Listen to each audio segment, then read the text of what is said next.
Hi, it's me, Vicky Marie, and I hope you've all had a fantastic Sunday. If you're watching this on the 19th of November, on the date that it's going out, 2023. Now, I've had a really interesting day. Let's put it that way. Let's call it interesting because we try and think positive. Oh my God, what a day. Do you know, it's like you think you're just in the house. What could possibly go wrong? So we've had this very interesting day that when my son got up today, he could not get out of his bedroom. The door would not open.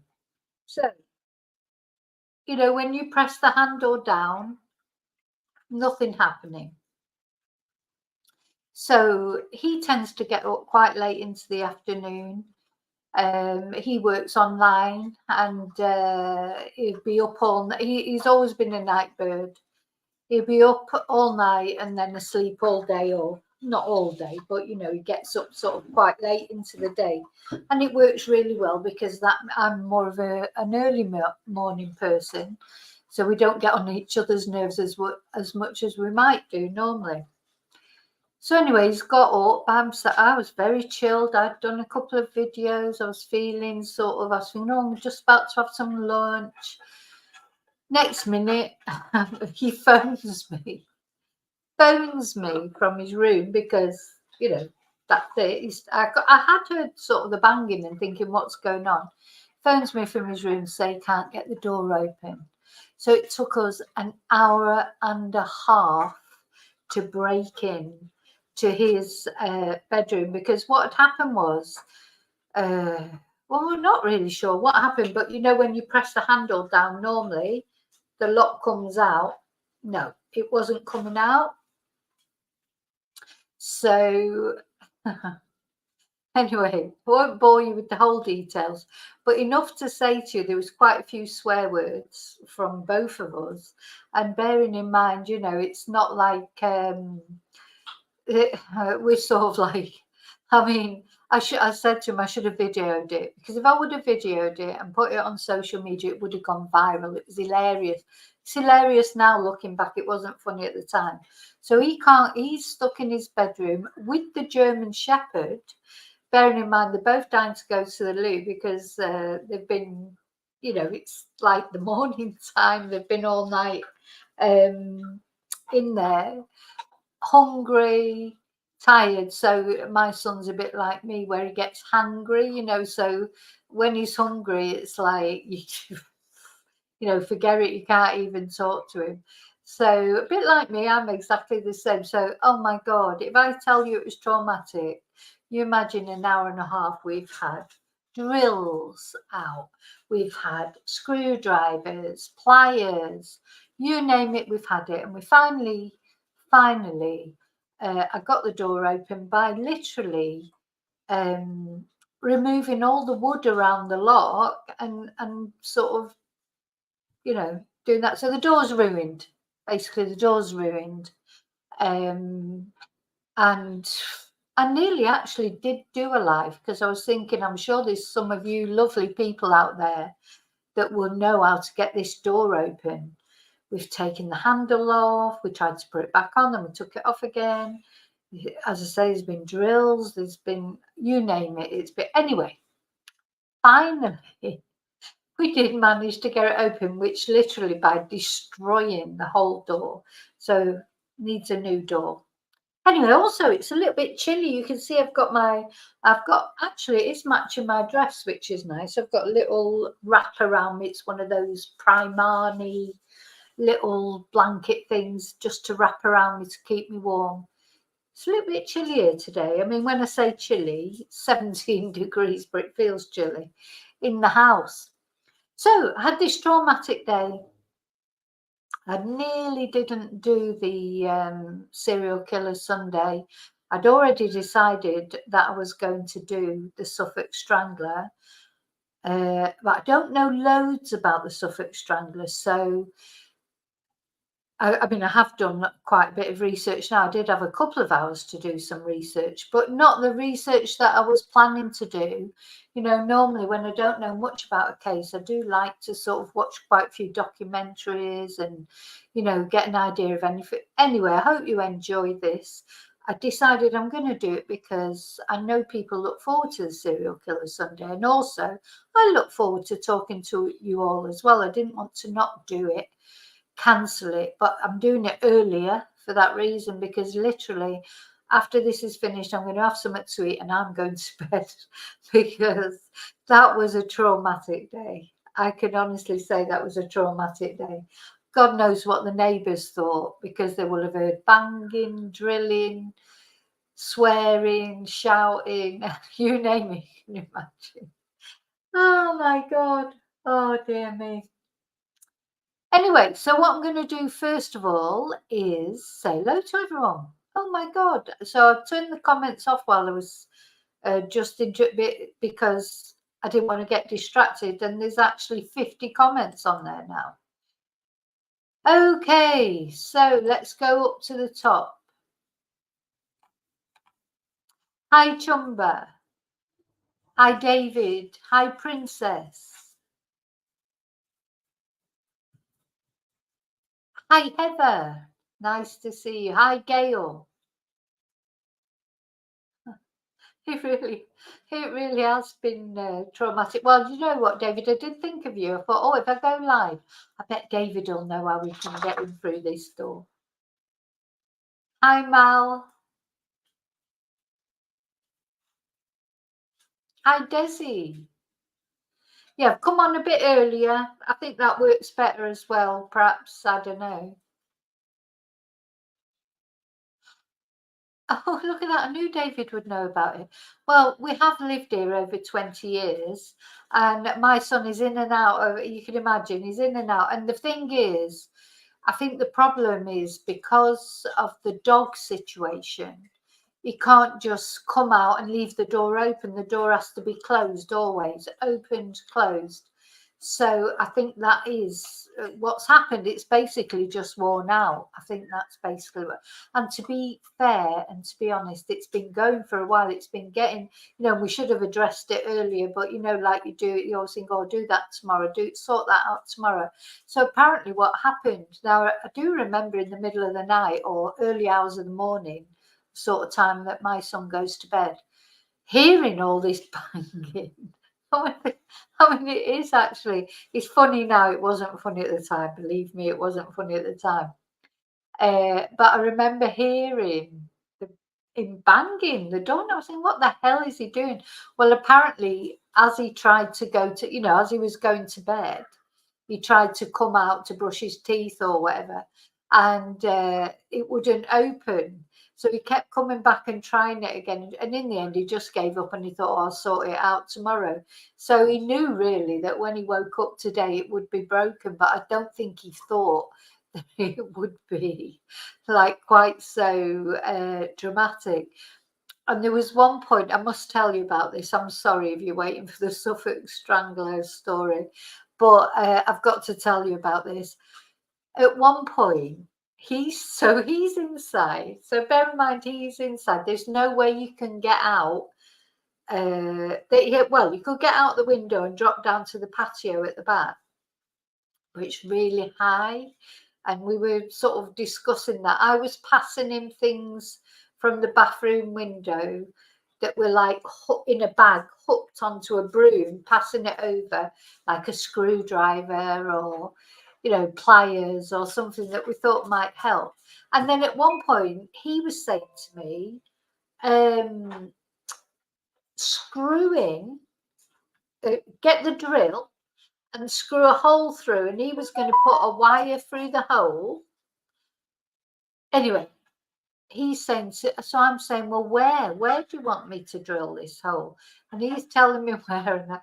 Anyway, in the end, it was like, you know, remember Only Fools and Horses, when they're sort of unscrewing the chandelier, but it's the totally wrong place. So I'm drilling a hole for him to put some wire in to try and get the thing open. And when it he's like, well, that's nowhere near where I told you to drill the hole. And it just reminded me of Only Fools and Horses when they're unscrewing the chandelier and they're waiting underneath with the thing and to catch the chandelier, and he's unscrewing a chandelier over the other side of the room. Oh my God, it was just ridiculous. And I'll tell you how traumatic it was. My son does not drink. He never drinks. He's not drank for probably 5 years. And it was so traumatic that he actually had a vodka. And he came out, we both had a vodka. It was like, oh my God, the trauma. Because he thought he was never going to get out again. And I was thinking, how am I going to get him out? I'm going to have to ring a locksmith on a Sunday. So you can imagine how much that would cost. And not only that, anyway, just a nightmare. But it's all okay now. So, yeah, that's interesting, David. So they've got a life of maybe 10,000. Well, that latch will have been opened a lot more than 10,000 times, that's for sure. Hi, Daisy. Yeah, you have to listen back.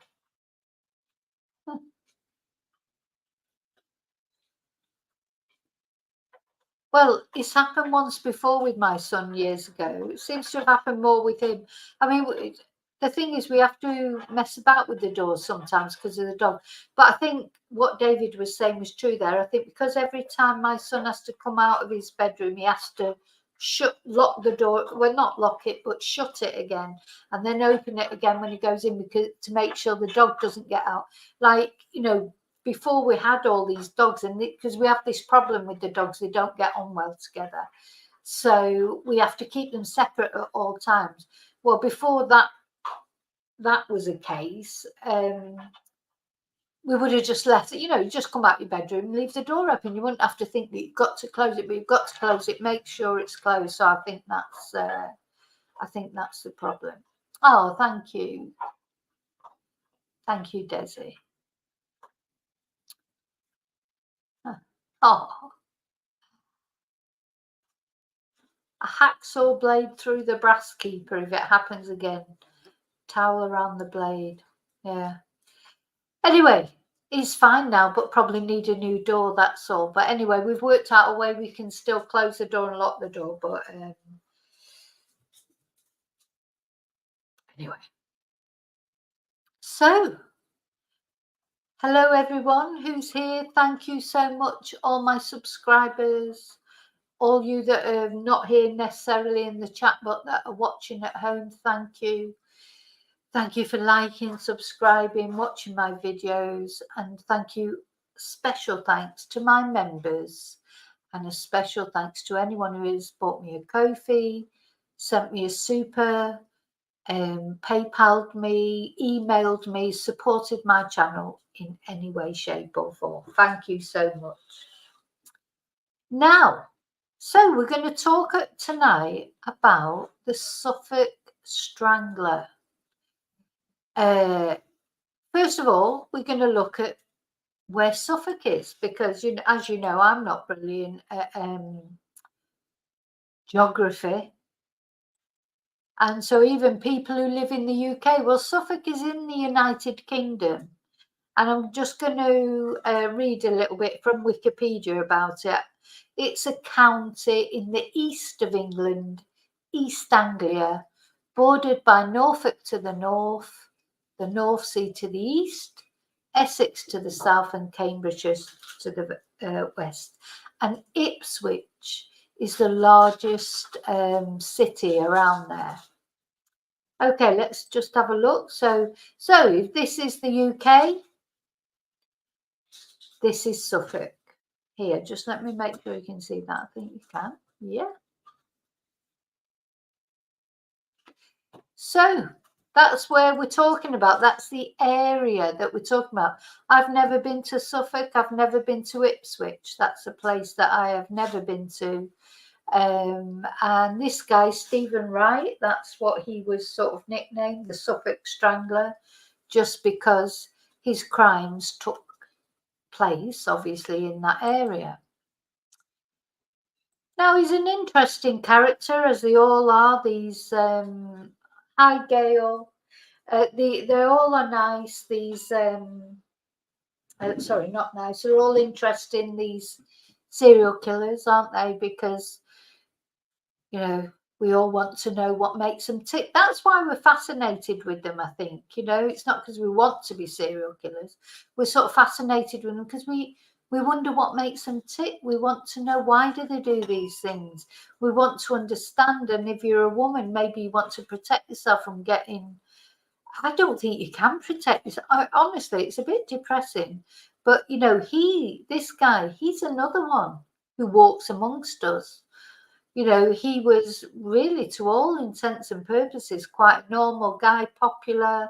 He was even popular with the kind of women that he killed, the sex workers. They thought he was great. A lot of them thought he was great and helpful and nice and this, that, and the other. So he's, he's a strange one. Anyway, let's have a look at some pictures of him first. We are going to look at the victims.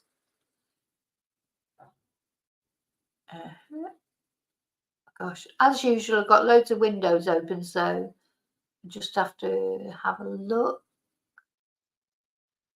I thought he had some pictures of him somewhere.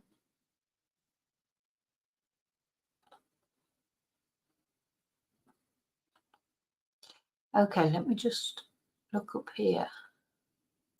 I can put that one down. I'm going to put down ones that I can put down. So many windows. Oh, there he is. There he is. So.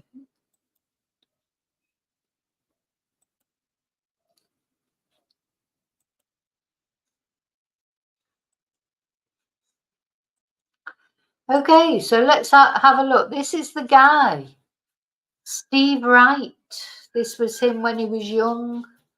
This was him around about the time of his arrest. In fact, I'm not sure if that's even the mugshot.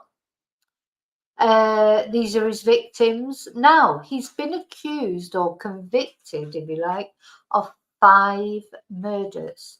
But it's generally thought that he's probably done many more. I personally think he has to have done many more.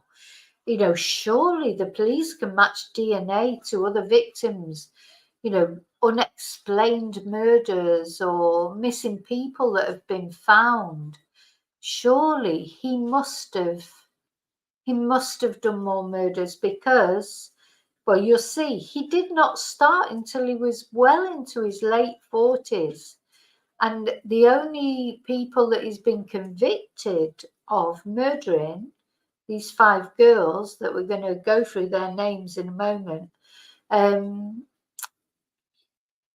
they were all, he killed them all in a very short space of time. So I just think it's practically impossible, personally, that he hasn't killed any others.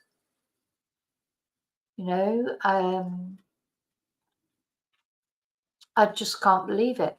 Anyway, let me read you a little bit about him. And I am reading this off the internet because I didn't have time to sort of make notes and write it down. But anyway, his name's Stephen Wright. He was born on the 24th of April, 1958. So he is now 65. He is still with us. He's in prison. He's in His Majesty's prison, Long Lartin. And he has a whole life order. So he's one of the few people in Britain that have been given a whole life tariff. In other words, no parole, no, do not pass go, do not collect £200 or whatever. He's never coming out. He's never coming out of prison. But to me, the interesting thing, or the strange thing, is his span of crimes. Most serial killers, it can go on for years, can't it, before the court? He started on as far as we know, I personally think he must have murdered other women, but as far as we know, and as far as he's been convicted, he started on the 30th of October 2006, and he was arrested on the 9th of December 2006. So that's only 2 months, which is unlikely, isn't it, really, if you think about it? So he was born in Erpingham in Norfolk, and he was the second of 4 children of military policeman Conrad. So his father was a military policeman, Conrad, and his mother was a veterinary nurse, Patricia. So he has an older brother and he has 2 younger sisters. He and his family, because of his father's profession, because of his father being a military policeman, they've lived in Malta and they've lived in Singapore. Now, when he was 6, his mother left and his father divorced his mother in 1978. Both of them remarried later. So Wright and his siblings lived with their father, and he then married again to Valerie and had another son and another daughter. So he left school at the age of 16 in 1974 and he joined the Merchant Navy and he became a chef on ferries. And then when he was only 20 years old, which I know, it's funny because when I was 20, I got married around about the age of 20 and I didn't think that was young then. But when I look now at it, it is really young, isn't it? Maybe times have changed. But he married Angela O'Donovan in Wales and they had a son, Michael. But they separated later on in 1987 and then they later divorced. Now, he became a steward on the Queen Elizabeth II. Do you say Queen Elizabeth II or Queen Elizabeth II? Sorry about the messages coming through. I'm just going to turn the sound on my phone.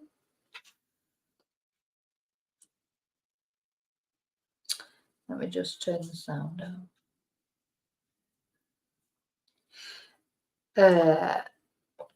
Okay, so yeah, so he joined the Merchant Navy. He was sailing on the Queen Elizabeth. Then he became a lorry driver, then he became a barman, and just before his arrest, he was a forklift truck driver. Now, there is a former sex worker, Lindy St. Clair, that said that he attacked her in the 1980s. Anyway, he married again to Diane Castle, who was 32 years old, at Braintree, Essex Register Office in August 1987. They divorced the following year while he was a pub landlord in Norwich. During this time, he also managed a pub in South London, and this is when apparently he lost his post to gambling and heavy drinking. And in 2001, he was convicted of theft, having stolen £80 to pay off his debts. Doesn't seem like a lot now, does it, really, to be honest? But this was his only criminal conviction prior to the murders. So he accrued large gambling debts and was declared bankrupt in the late 1990s. And he had twice attempted to delete himself. Shame he didn't do it, really. I mean, I don't mean for him, but for the girls that he murdered, it's a shame that he didn't do it. Anyway, he twice tried to delete himself, once by carbon monoxide poisoning in his car, and secondly by an overdose of pills. Now, in 2001, he met a lady called Pamela Wright, who shared the same surname but was no relation, and they moved to a house in Ipswich together. Now, he always admitted that he used sex workers, and he'd done so since he was in the Merchant Navy and continually throughout his life. He went to massage parlours that were actually brothels. I've given up trying to think what I'm supposed to be. So people sometimes say to me, oh, you don't finish off a sentence sometimes, but it's because I'm thinking, can I say this or not? Anyway, he did say that he had gone to professional sex workers on many occasions, and 3 of his murder victims were in fact sex workers. And then when his partner began working night shifts, he started to use sex workers again. So then, how did this very strange period of time in his life come about? Because if you think he's not supposedly not done any murders apart from these, or that's what he's admitting to, that between 30th of October and 10th of December 2006, a very short window of time, only 2 months, he killed 5 sex workers in Ipswich. Why? Why just all of a sudden do that? And could it really be that he's never done anything before? I don't believe it. Anyway, it was forensic evidence that led to his arrest. There were tiny flecks of blood found in the back seats of his Ford Mondeo, and they were partially matched to the DNA profile of victim Paula Clennell. So he was found guilty in 2008 of all 5 murders on the 21st of February, and he was sentenced to life imprisonment with a recommendation that he should never be released. In 2008 he appealed, but in 2009 he announced, or it was announced, he had decided to drop his appeal. Now, there's a big sort of possible link, though it doesn't look very likely now, to the Susie Lamplugh case. So he's still being investigated in connection with other unsolved murders and disappearances, which I'm glad of. So it's true. It's unlikely for any serial killer to start killing at such a late age. He was 48 years old, and they were all committed within 2 months. Very strange. So serial killers almost always start killing before their mid-30s. So it's likely that he killed before, highly likely according to psychologists. So he had worked. The reason why he's been sort of a possibility in the Susie Lamplugh case is he had worked with Susie Lamplugh. And I have done videos on Susie Lamplugh before if you don't know anything about it. And he had worked with her on the Queen Elizabeth II in the early 1980s. Now, she went missing in London in July 1986 and she was legally declared dead in 1994, but her body has still never been found. However, the Metropolitan Police have stated that this is not a strong line of inquiry, and they have actually named John Cannan, as we've talked about before in previous videos, as the man they believe killed Susie Lamplugh. Now, I'll put a link to that video down below because you may not have seen it. Anyway, there's another girl, Vicky Glass, a heroin addict who vanished from Middlesbrough in September 2000, and her naked body, because you know quite often his victims were found naked but there was no evidence of sexual assault, so it's strange. Anyway, he was also arrested in prison on suspicion of murdering Victoria Hall, who was a 17-year-old, murdered on her way home from a nightclub. But nothing, he's been released under investigation for that. And he was also linked to the murder of Jeanette Kempton in 1989. But again, there's been no prosecution in that. He's been linked to several other unsolved murders: Natalie Pearman in Norwich, Amanda Duncan in Ipswich, Kelly Pratt in Norwich, and Michelle Bettles in Norwich as well. But nothing, he's never been charged with anything else. Okay, so that's the first thing I want to tell you about him.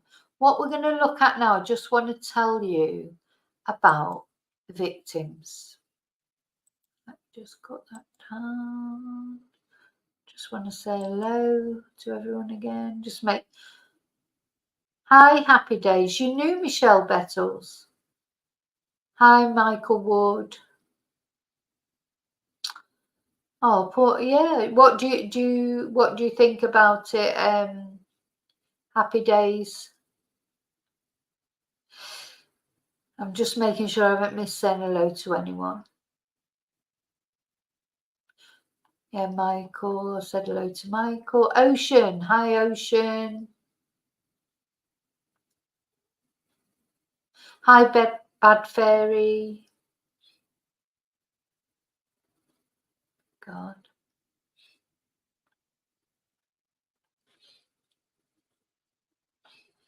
Yes, Jumber, I agree. I think he's definitely done things before.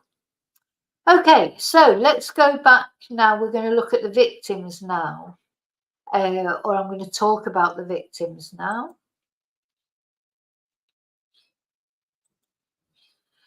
Okay, the known victims. I personally believe there's got to be other victims of this guy, definitely. But you know, it's a strange case because a lot of the other sex workers that he knew, that he had a lot of friends who were sex workers, and I'm sure he used their services as well. But they thought he was lovely. They said he was lovely, would help them out. He would help them out with money if they were struggling, or they, you know. So a lot of people have. This is what I'm saying about. He's one of these people who walks amongst us. You know, these serial killers who, they're not like gibbering wrecks who come out on a full moon, like, or whatever. They're normal people. He had relationships. He had friendships. He just fit in to society, but all the time he was doing these terrible things.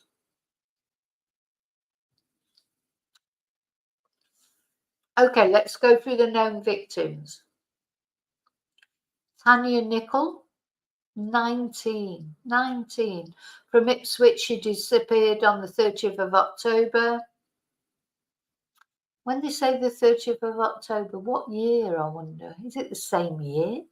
Anyway, her body was discovered by police divers in a river near Copdock Mill. No evidence of sexual assault, and a post-mortem could not establish a definite cause of death. Now, that's what I found interesting as well. I think two or three of these victims, a cause of death could not be established. Anyway, she had left home at 16 to live in a hostel, unfortunately engaging in sex work to fund her addiction to heroin and cocaine. Poor girl. At the end of the day, she's just a child in my eyes. She'd worked in massage parlours, but she was asked to leave on suspicion she was using drugs. Her mother was unaware she was a sex worker and thought she'd been working in a bar or a hairdresser's. Gemma Adams, aged 25, born in Kesgrave. She disappeared on the 15th of November at around 1:15 in the morning, and her body was found on the 2nd of December in a river, again, at Hintlesham. She was the first victim that was found. She was naked but had not been sexually assaulted. Now, she had been a popular child from a middle-class family, and as a teenager, she had become addicted to heroin. And so she was working as a sex worker to finance her addiction, which had already led to the loss of her job. It's so sad. It's so sad. Anyway, her partner at the time was also a heroin user and knew she was a sex worker, but her family did not. So, Annalie Alderton, 24 years old, a mother of one. Oh dear, and also in the early stages of pregnancy. She'd been living in Colchester, Essex. She disappeared on the 3rd of December and she was last seen on a train from Harwich to Manningtree. She got off the train at Manningtree at 8:15 before going on to Ipswich in another train. And her body was found on the 10th of December near Nacton in Woodland. She had been asphyxiated, found naked, and was posed in the cruciform position, and the pregnancy was revealed in her autopsy. Alderton, why do they call Annalie, had moved to Cyprus with her mother in 1992, and they'd returned to Ipswich in 1997. She'd been addicted to drugs since age 16, shortly after her father's death from lung cancer in 1998. Then we've got Annette Nichols, 29, a mother of one from Ipswich.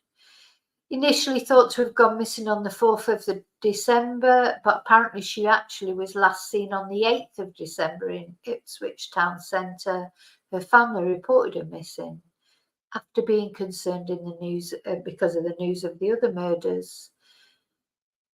She again was found naked but not sexually assaulted on the 12th of December and posed in the cruciform position. A definite cause of death could not be established, but her breathing had been hampered. Strange that. Anyway, she was the oldest victim, 29, the oldest victim. She'd been a drug addict since the early 2000s, but she'd completed, shortly after completing a beautician's course. And surprise, surprise, she started carrying out sex work to fund her addiction. So after moving to a housing association home from her council house, she asked her mother to look after her son. And she was thought to be staying with a man in Ipswich at the time of her death. Paula Clennell, 24 years old, born in Northumberland and living in Ipswich, disappeared on the 10th of December. Is this all around the same time? It just seems odd to me. Anyway, she was also found naked, not sexually assaulted, and a post-mortem reported she'd been killed by a compression of the throat. And prior to her death, she had commented on the recent murders in an interview with Anglia News, stating that despite them making her a little bit wary, she continued to work because she needed the money.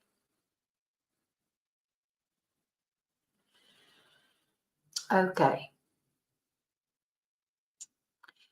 Now, so those are the victims, or the known victims. I think 100% certain this man has killed other people. I mean, I can see from what you're saying, you agree, don't you? Right, let me just make sure you're all still there.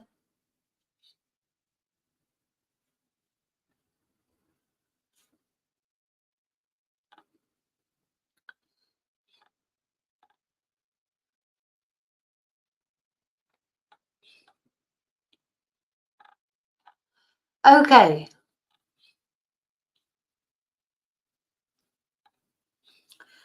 So, happy days. You knew both of them. Did you know Michelle and Natalia? Anyway, I know, David, it sounds like this is it. There's no way that he's not murdered other people. Now we're going to have a little look at him being interviewed.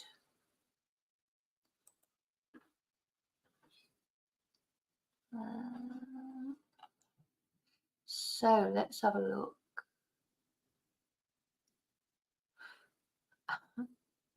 I've definitely got him here somewhere. Let's find him.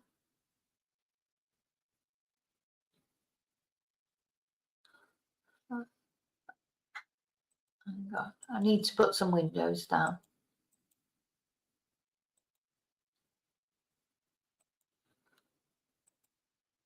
Okay. So we're going to look at this video. It's a very short interview. It's not the best quality, but at least we can have a little look at him talking.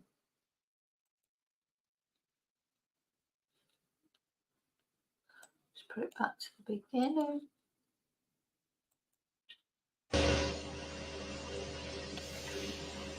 You need to speak to us.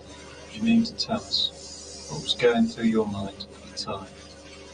You need to tell us what's going through your mind now and how you feel about it now. This is your earliest opportunity to give an account. And that is significant because it makes a difference. You need to give us an account as to what's happened. We've got the last girl to go missing with your DNA and the one before with your DNA.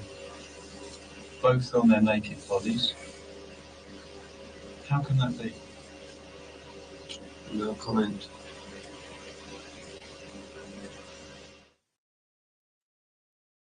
Yeah. So no comments, no comments. That reminds me a little bit of the oh God, Levi Belfield. He just sat there and said no comment to everything. Okay, what we're going to look at now is his ex partner. I'm going to look now at his ex partner talking. Okay, we're going to look at her interview.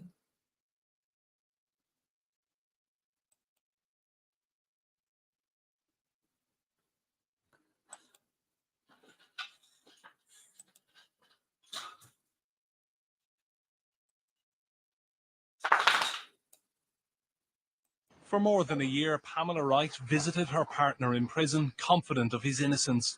Now she finally accepts he's guilty of a killing spree that shocked the nation. So this poor lady, his wife at the time, she visited him in prison for a year after he was arrested, convinced that he was innocent. And now she's finally clicked that he isn't. No, oh, this is Kay Burley that's interviewing her. I do like Kay Burley. She's a good interviewer. In interviews with the Sunday Mirror and Mail on Sunday newspapers, she reveals that Steve Wright also knew Susie Lamplugh. The estate agent vanished in 1986 after going to meet an unknown client. I think we were watching either Crime Watch or something like that. And she came on and he said, oh, I used to know her. He said she used to come in the pub. Do you think if you'd had a better sex life, he wouldn't have done this? Maybe, What? but I don't know that now, do I? I don't know if he was... What? This must have been years ago when you couldn't say that now. Come on, Kay. Come on. Do you think if you'd had a better sex life, he wouldn't have done this? So what's she trying to say? It was her fault. So I've just said, oh, I like Kay Burley. She's a good interviewer. She obviously wasn't then. I don't know if he was even doing it when we did have a sex life. I really don't know him at all.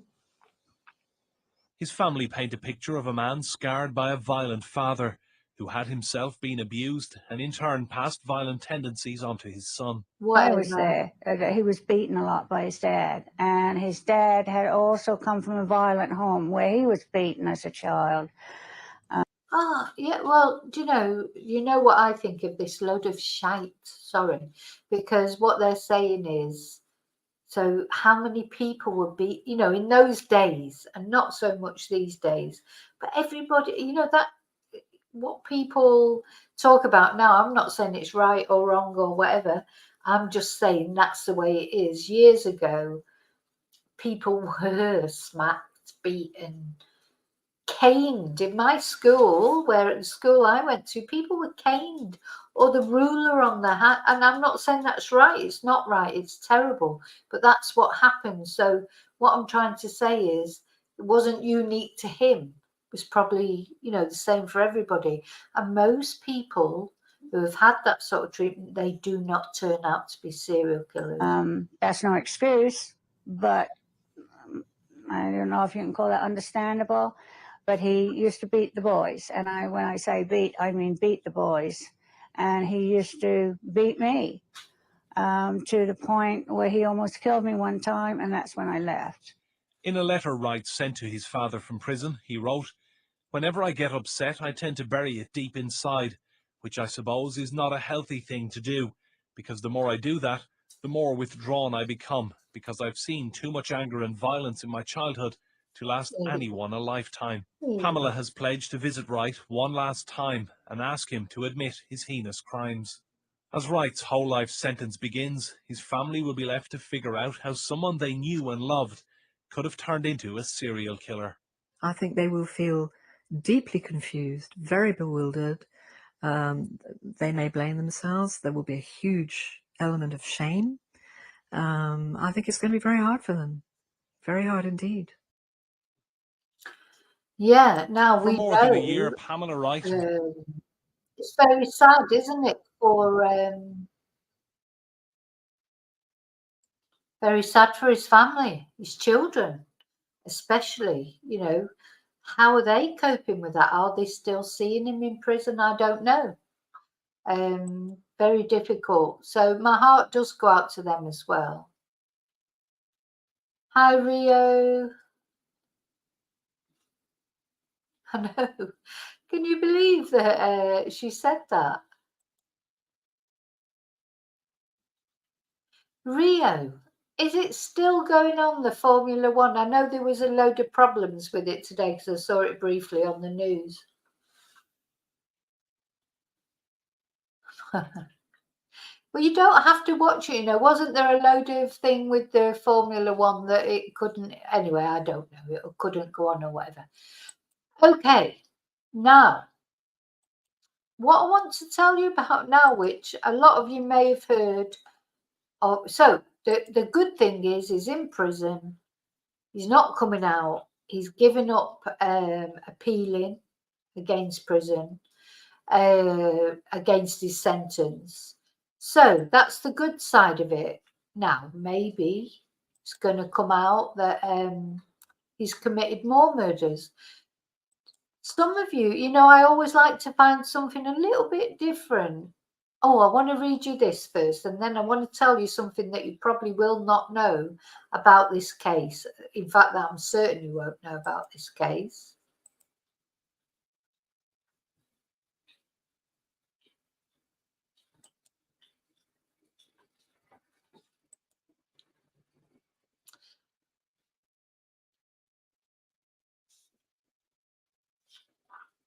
Hi, Peter.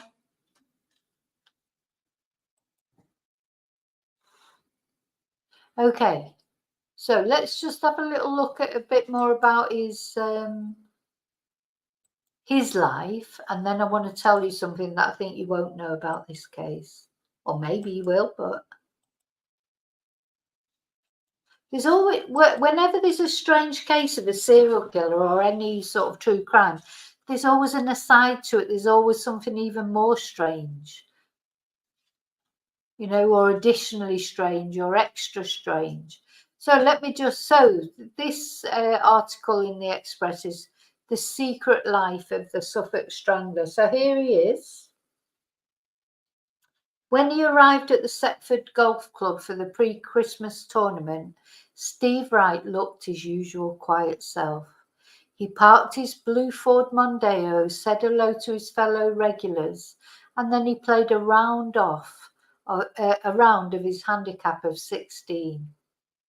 Nothing about his demeanour suggested anything amiss on that chilly morning, Saturday, December the 9th, 2006. But from what we've been reading earlier, he was like killing every couple of days by then.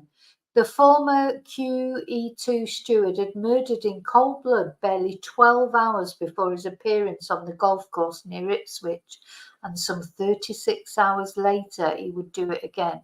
Isn't this quite unusual, though? I mean, am I imagining it, or it's quite unusual to kill so many women so close together, and then none others? So there must be others. Anyway, this is him on his wedding day. That must be his first wedding. He does look very young there. She looks very young. She looks lovely, bless her. So by now, Wright, convicted yesterday of being the Suffolk Strangler, had perfected his murderous routine and could no longer contain his urge to kill. He was on a high after strangling fourth victim Annette Nicol the night before, and before the weekend was over, Paula Clennell would be dead too, joining Annette, Tanya Nicol, Gemma Adams and Annalie Alderton among Wright's grim tally. Today, family and friends are still trying to comprehend what turned quiet, gentle Steve Wright into one of Britain's most notorious serial killers overnight. His only convictions were for motoring and fiddling the till. When he worked behind a bar, in all other respects he seemed very ordinary. But forensic psychologists believe he has a personality flaw which predisposes him to kill, and they are amazed it took so long to surface. There's no way that took so long to surface. He's definitely murdered other women. So the trait probably found form in a secret hatred of women. Oh God, it's the mother's fault again, which may have begun when his mother left home when he was very young. Of course it's all the mother. It's always the mother's fault. Of course it is. Fuck off. Sorry, this really makes me angry, this. Because he is a twonk. He's a twonk. It's not because of his mother that he's a twonk. It's not because of anything. He probably had it seems like he's had quite a nice life, really. He worked on the QE2, he got married, he had kids, he did things that a lot of people don't get a chance to do. He's a twonk, and you can't blame it on anybody else. The responsibility lies with him. So it would have been fueled by 2 failed marriages. Oh, so it was their fault, like Kay Burley said. Do you think it would have been different if you would have had a healthy sex life? For fuck's sake. God, it's turning into a rant, this now. And almost certainly explains his appetite for loveless sex with bro. Sorry. It's just like, of course it does. It explains everything. It's his mother's fault. It's his wife's fault. It's not his fault, no. Not his fault. He's not a twonk. No, he's just a poor guy who's just been treated badly by all these women. Conrad Wright, his 73-year-old father, told the Daily Express, of course, Daily Express. When I first heard they'd arrested Steve, I thought, no way, Steve's no killer. He's just not the type. What's the type? Steve is soft. He's daft. He wouldn't even know how to kill 5 people, take them and distribute their bodies all over Suffolk. Well, he obviously did know, Dad. And maybe it's your fault, Dad. What sort of a dad were you? Weren't you the one that was supposed to, beat him? So it's not the mother's fault. It's not his wife's fault. If it's anyone's fault, which I don't even believe it's your fault, but if it was anyone's fault, it's your fault. So Steve is soft. He was soft with you because he was fucking terrified of you, probably. I would have backed him all the way and say he was innocent, but as time went on, the more I thought he can't be. He'd always be disappearing off somewhere and chasing after women, but you wouldn't say he was good with them. Oh, not like you were good with women. He would usually meet them in a pub, get besotted for a while, and then it'd fall apart. In the end, he'd be back here wanting to borrow money. So he then said it was a good life and we enjoyed it because they were posted all over to Malta, Cyprus, Singapore. But things went wrong. We would be up all night at parties and the kids would be with friends. That's no way to live. And by the time we moved back here, the marriage was over. Oh, she went off with a coloured American fellow. A coloured American fellow from one of the bases, and the 4 kids came to live with me.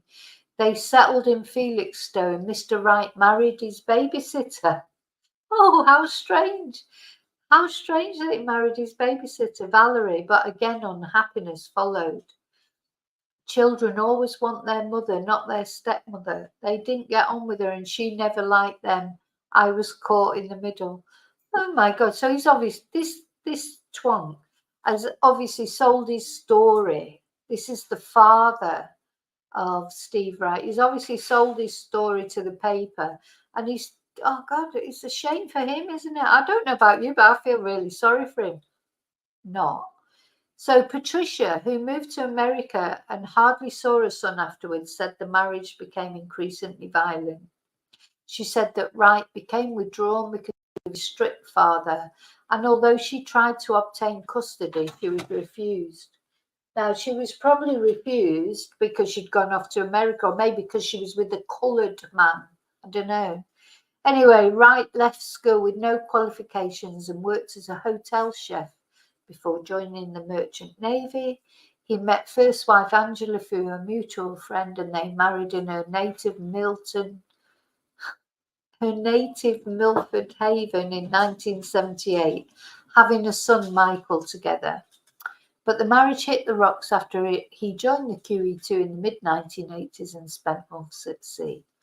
Whether by coincidence or not, this was also when his patronage of hookers started. The fuck is that? I feel, honest to God, I'm in a parallel universe, aren't I? I've found this. This is obviously from years ago when it didn't matter, you could say anything.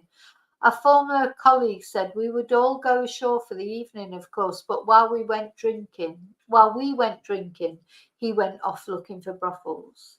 He was a quiet bloke who you never got to know, but he had very sleazy tastes and indulged them everywhere we went.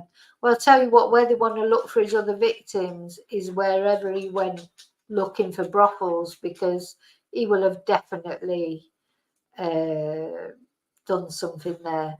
But you know, sex workers, they're the less dead, aren't they? People don't care about them so much when it comes to, you know, if a sex worker goes missing, nobody cares.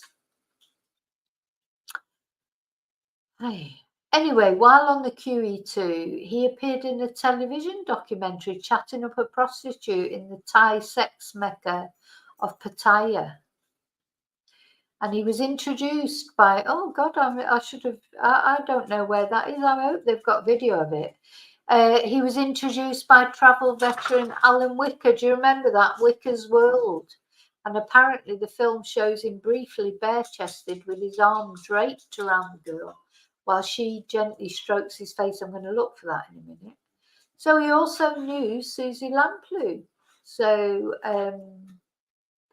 just trying to work out what my dog's doing. What are you doing? Anyway, Susie, who is presumed murdered, worked as a beautician on the ship at the same time. So anyway, the police don't think that. They don't think that he had anything to do with her murder, but okay. So that's the story of that, his father.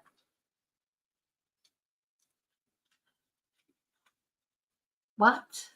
So it says here, Wright went as far as to marry 2 of the Thai girls that he met, but just as quickly walked out on them. One of the trips was paid for with borrowed cash, and he was forced to declare himself bankrupt. He suffered from periodical bouts of depression. On one occasion, at least, tried to take an overdose of painkillers. Well, you know, I'm sorry, as I said before, I really wish he had done that, because then it might have saved at least 5 lives. Rocky. Right, and just hang on one sec. What I'm going to do, it's my dog. I think he might want to go out. So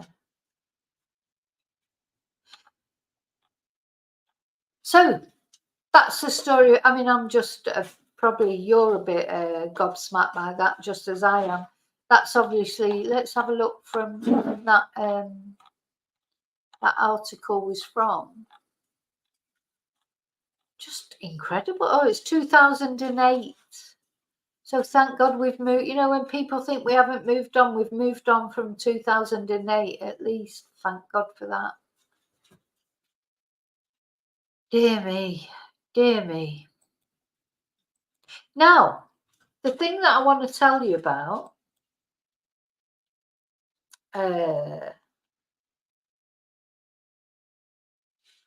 yeah, Happy Days, I timed you out because I don't really know what you're saying. You know, see, you're making comments and just being obnoxious. So, you know, I'm sorry, I did time you out, and I think you're a troll, to be honest.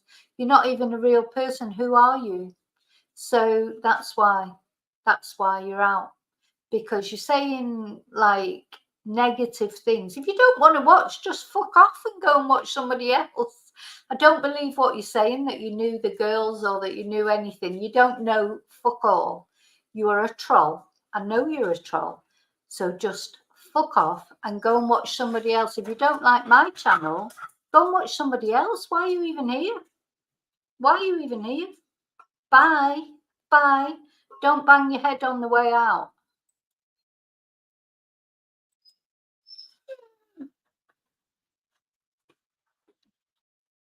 Okay, so sorry about that. I haven't had a troll for ages, not in the chat anyway, but he is definitely a troll. because just the thing he's saying, he's just trying to disrupt things. And then he's saying to me, oh, aren't you reading my comments and things like that? Why? Hi, Caroline. No, why say that? Why even be here? Why is he even here? And he's a liar, because he said he knows these victims, said he knew the guy, and he doesn't know anything. He's a troll. So can spot a twonk. Can spot a twonk a mile away. Thank you, Heather. So why is he here? So he's like, they're criticizing me, but why is he even watching then? Go and watch something else. So going back then to your guy, and he just did, you know, these trolls, they're like, they come on and they're just detracting from what you're saying, but they're like, they don't offer anything positive, do they? Ruth, hi Ruth. We had an attention seeker, but it's gone now because do you know what? Life's just too short. I spent the whole day trying to get my son out of his bedroom, and I can't be else with trolls now.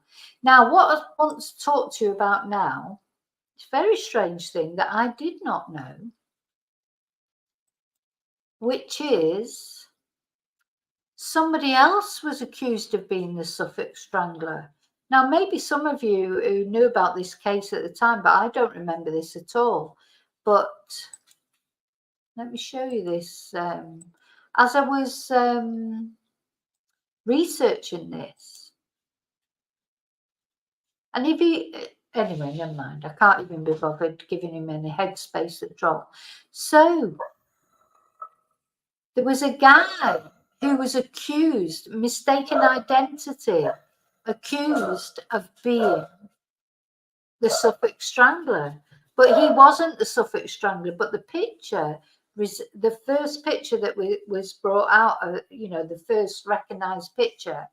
Well, let me read it to you. So the killer grinned out of the page. The man accused of murdering 5 women in Ipswich was snapped in happier days as a steward on a cruise liner. But the trouble with this picture of the so-called Suffolk Strangler published at the time, it wasn't him. So this poor guy was accused of being the Suffolk Strangler because the wrong picture was given out on mainstream media, not social media, mainstream media. So now he was given compensation for being accused of being the Suffolk Strangler for the wrong photo going out. But he's now dead as well. I found this all really, really odd. Anyway, the guy's name was Gareth Roberts, and he was an out-of-work waiter from Wales. When he went to the shops in December, he saw his own face looking back at him in the Daily Mail, and he was identified as being Stephen Wright, the Suffolk Strangler, but it was his face. So he then died, and friends believe he drunk himself into the grave. But wait till I tell you what happened, because it's a very strange situation. So on Tuesday, it says, but obviously it wasn't just this Tuesday. So this was the 11th of February, 2007. So again, you know, quite a while ago, isn't it? So you're looking at 16 years ago. This poor guy and his friend were discovered at a flat they shared together in Pithelly. Police say the men were not murdered and there were no injuries to the bodies. Now, we're going to look at the inquest result soon. Currently, the deaths are officially unexplained. So, a source close to the investigation said it was believed the 2 men had been drinking heavily, using the newspaper's money. So, Mr. Roberts, he sued the Daily Mail and he won quite a lot of compensation. And what they're trying to say here, apparently he had this payout of at least £10,000. And he was an alcoholic, apparently. So apparently he used this money to drink himself to death, but not only him, but him and his friend at the same time in their flat, or in the flat they shared together. So apparently, a friend of Mr. Roberts said that while he did not think the unkempt but perfectly pleasant 48-year-old was an alcoholic, his alcohol intake had increased dramatically after a payout of at least 10,000.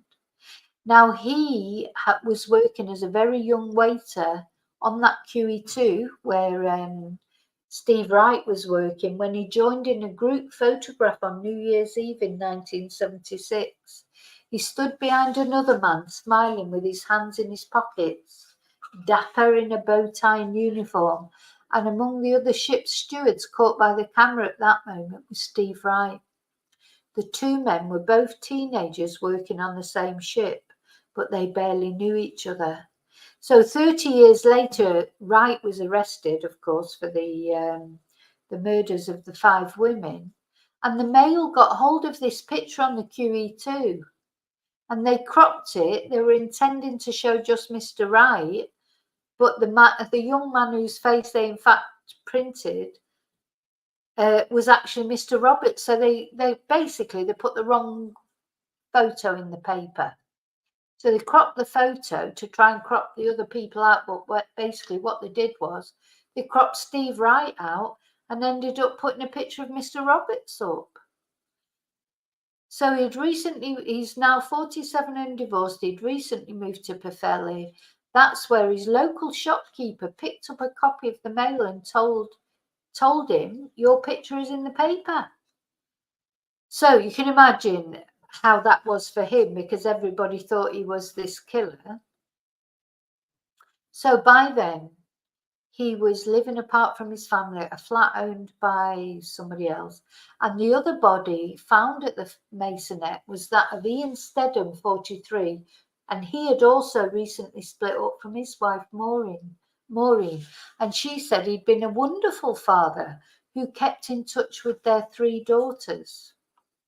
So that was what it happened. So they both died. So these guys, these poor 2 guys were found dead in this flat with no visible signs of what had happened to them. And let me tell you now, let me just go back.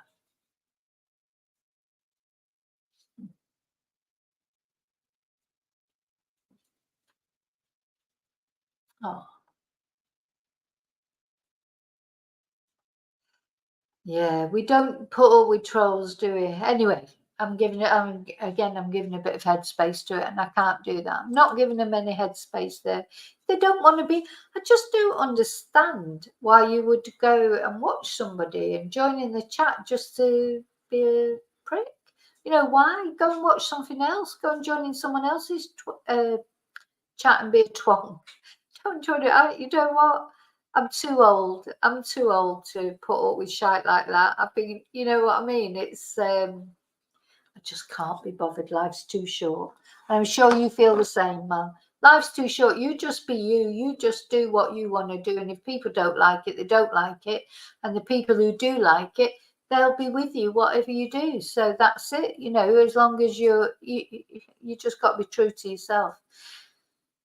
So he's distracted me again. Soon, that's what they're doing it for. It's for attention. They like to distract because they're not happy that maybe you've got people following. What I found with some of these twonks, and I'm sure Mal knows who I mean, there's a few of them, I can't even mention them because then they're getting attention. They have lots of different names, lots of different accounts, and they go on all different accounts. They make their own accounts, then they subscribe to themselves, or they make comments, they argue with themselves. It's crackers. I mean, literally crackers. It's a shame. So, yeah, I try and feel sorry for them, but it doesn't always work. Okay, so let's look at this. Now, this was the Free Library, what they said about it. Details of how 2 men died together in the flat they shared remained a mystery last night. But post-mortem examinations held yesterday appeared to indicate that the deaths of Gareth Hugh Roberts and Ian Stedman, 47 and 43, were not homicides. The investigator, you know how suspicious we feel. I feel like I've got suspicious of every coroner's report now. The investigation also showed there were no injuries to the bodies. The men were found dead at the masonette they shared in Pitheli's West End. It has emerged that several days may well have passed before the grim discovery was made.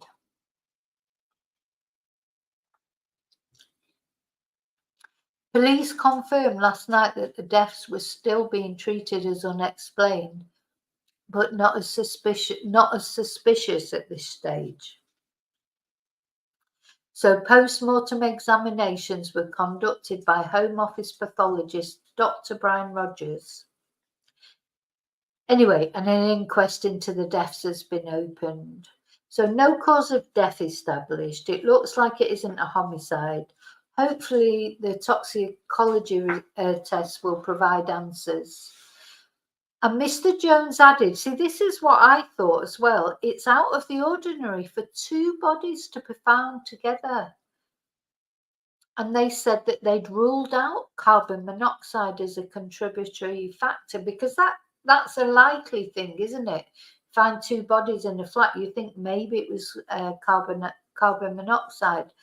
So if they've got no evidence of foul play, no evidence of, I presume, of deleting themselves. Anyway, I'm going to read to you the inquest report shortly, but anyway, 2 days before Christmas, both men spoke to the Daily Post after Mr. Roberts was wrongly identified as the Ipswich Ripper suspect, wanted for the murders of 5 prostitutes. His picture was published on a London-based newspaper's front page as suspect Steve Wright. Now, can you imagine that? You know, there you are, you like just living your life, and then suddenly you're on the front of the Daily Mail and the Daily Post as supposedly you're a murderer. Anyway, the confusion arose because the newspaper used a picture taken 20 years ago showing a group of stewards on the QE2, which included both Mr. Roberts and Steve Wright. It's believed a 5-figure sum was paid to Mr. Roberts in compensation. Mr. Roberts has family living in Llandudno, whereas Mr. Stedham has family living in Pitheli and Lynn area. And the owner of the flat, John White, I don't know if he knew them, but the owner of the flat, John White, 52, had just returned from a holiday in Indonesia to be told the tragic news. So police are hoping toxicology tests will show how they came to die. So that was that. Now I'm going to look at the actual result.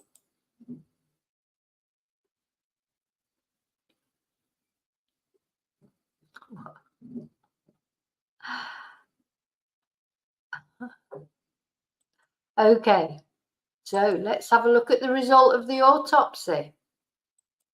The inquest. What do you reckon? Nothing to see here. Move on.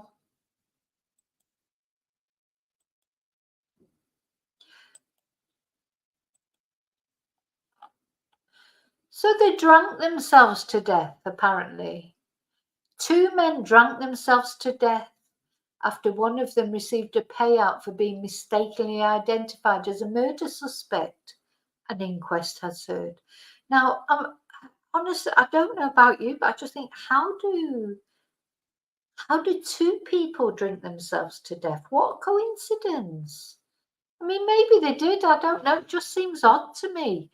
I mean, I don't know what there probably isn't any foul play, but 2 men, you could understand one person would. Anyway, Gareth Roberts, 47, and his flatmate, Ian Stedham, 43, were found dead in their Pitheli flat in February. Mr. Roberts had received £10,000 in compensation from the Daily Mail after being wrongly identified as a suspect in the murder of 5 prostitutes, and the coroner recorded a verdict of death as a result from alcohol abuse on both. Now, I don't know what the cause of death was, and I'm not saying I think there was any suspicious circumstances, But it just seems, God, they must have drank a lot, mustn't they? And for both of them to die at the same time, that's what just seems strange to me. And the other thing is, you'll find in a minute when I read it out, is they died at different times. So one of them was already dead before the other one died. Anyway, Mr. Roberts, who was unemployed, had received the payout after being identified as Steve Wright, who had been charged with murdering the women in Ipswich. And the error arose because the men were former stewards on the QE2, and they were both pictured in the photograph. The inquest heard that up to £4,000 was found in one of his pockets when his body was found.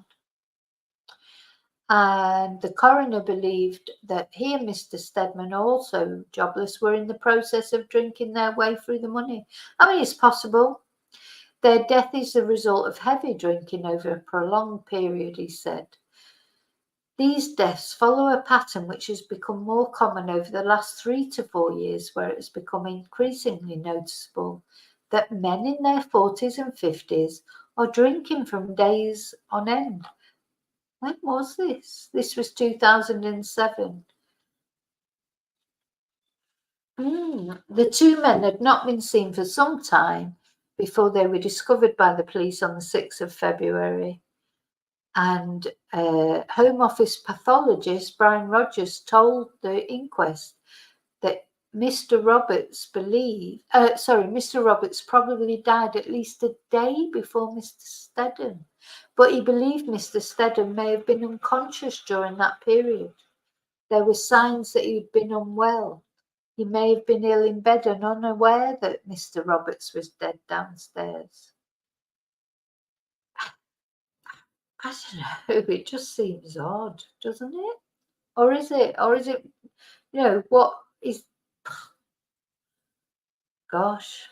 He said it was unknown why the alarm was not raised when Mr. Roberts died. And it was unusual for both men to have died as a result of alcohol consumption at the same place. I think it's very unusual. Ian Stedham's wife, Maureen, said her husband did not live in the family home. And speaking after the inquest, she said, I just needed to know what had happened to him. We'd seen him about 3 weeks before he died, and he was okay. I hope to God he didn't suffer. We miss him so much. It's all very strange, but the thing is, if it wasn't that, what was it? I mean, I don't know what else it could have been, really. I'm not, but it just seems strange. Hi, Charlie. Yeah, they were drinking every day, and they were alcoholics, but it's unusual for two people to die at the same time. That's, I don't think it's unusual for one person to die of alcohol poisoning or whatever, but it's unusual for them both to die, don't you think, at the same time? Seems strange to me. Hi, Ruth. Oh. Thank you, David. Yeah, I know. Yeah, sometimes people come on and they're not like even proper trolls, really, but they just start interfering. So he said, no, he knew the victims. So he knew 2 of the victims. Andy went in the pub and absolute bollocks, I think. Sorry. And then they start saying things. You say, no, he shouldn't be reading things out of the paper. Well, why not? I'm giving you some information. What am I supposed to do if I don't read it out of the paper? Just ridiculous. Oh. Anyway, the main thing is, if he doesn't like what I'm saying, it's rubbish what he said. He's lied about knowing the victims. He's lied. You can't know everybody. In fact, when I think about it, I've had other people on like that, and I think it's they come on in all these different names. They're just trying to disrupt your chat, and they say, oh, what about this or what about that, and they just try and get people involved in it. But they're not genuine, and they're just trying to wind people up. I've realised that. Yeah, rewatch it from the start. Try to ignore the bit where I get a bit annoyed about twonks. And that, but yeah, disrupting my chat. How dare he? How dare he come on and disrupt my chat? I don't like that. You know, just, you know, if you can't be nice, just go and watch somebody else who's not nice, or somebody else whose chat's not nice. Don't be on my chat, especially after the day I've had today, because there might be another day where I might have been a little bit more patient with a troll or somebody who was trying to wind me up or whatever. I probably would have just ignored them. But, you know, when you've had a bad day and you just think, oh, just shove off, you know. It's been one of them days. But, you know, yeah. Yeah, well, it's just me. I am just myself. Sometimes I'm in a better mood than others. I can be really a nice person. I can be nasty, but I'm only ever nasty to horrible people. So every now and again, you get people like that, I suppose, on here. That's what YouTube's all about. But you know what? We've got this such lovely community. I love our community. And that's another reason why I came on and did this video tonight, even though I have had these weird days, because I like spending time with you. I know some people. Yeah. Okay. Honestly, the most thing I wish that I would have videoed what we went through today trying to get in my son's bedroom. Honest to God, that would go viral, that video. It literally would go viral. It was hilarious. You know, there's me trying to get him out of the bedroom. He's locked in the bedroom. He's going mental. You know, he's got some. Anyway, I'll talk about that another time. But you know, it's like I'm trying to calm him down, and then every now and again I'm going mental. Like, you know, oh, it was crackers. It was crackers. It's been a crazy day. It's been a crazy day. Twankaroonies. That's a good one. Yeah. I don't know. So thank you all for being here with me so much. And as always, thank you so much. And even that little twonk who was on here, thank you, Happy Days. You've got the most inappropriate handle that you could possibly have, because you're obviously a twonk actually. But thank you for watching, Happy Days. Thank you for contributing to the chat and giving us all a laugh.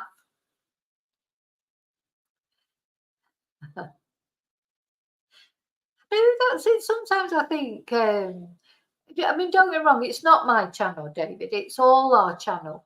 But it is sort of, you know, it's Vicky Marie Chat. So what I just don't understand is why come on someone's channel if you don't agree with what they're saying. You know, I wouldn't go like Katie Hopkins. I love Katie Hopkins lots of times, but there are sometimes I don't like what she's saying or whatever. But don't go on her. I wouldn't go on her chat and go, oh, you know, this, that, or the other, or you shouldn't be doing this, or that's nothing to do with me. She does what she does, and sometimes I like what she does, and sometimes I don't.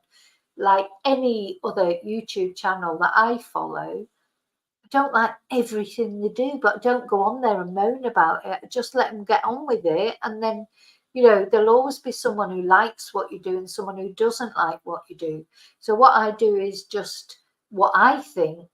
And then I hope that there'll be times any of you will watch a video I do and think, oh, no, I don't really agree with that. And that's fine. You know, nobody has to agree with me all the time. But, you know, just like get on with it. Yeah. So, night, everybody. Have a good evening. I'll see you tomorrow. I've got some really good stuff for you this week. Well, I won't spoil it by talking about it now. You know you'll see it. So, thank you. And Charlie, it's so nice to see you back after a little break. And thank you, all of you. Night, Caroline. I don't think it is night time for you, actually, is it? But I don't know. Thank you. I haven't even shown the animals tonight, but I will tomorrow.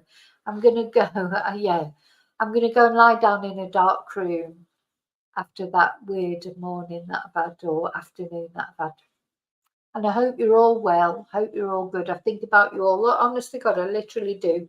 Thank you for your emails, for your comments, for your messages, and especially just thank you for being here with me. Remember to always live in love wisely, carefully. Until I see you again, may your God go with you. Have a good day, Caroline. Adios.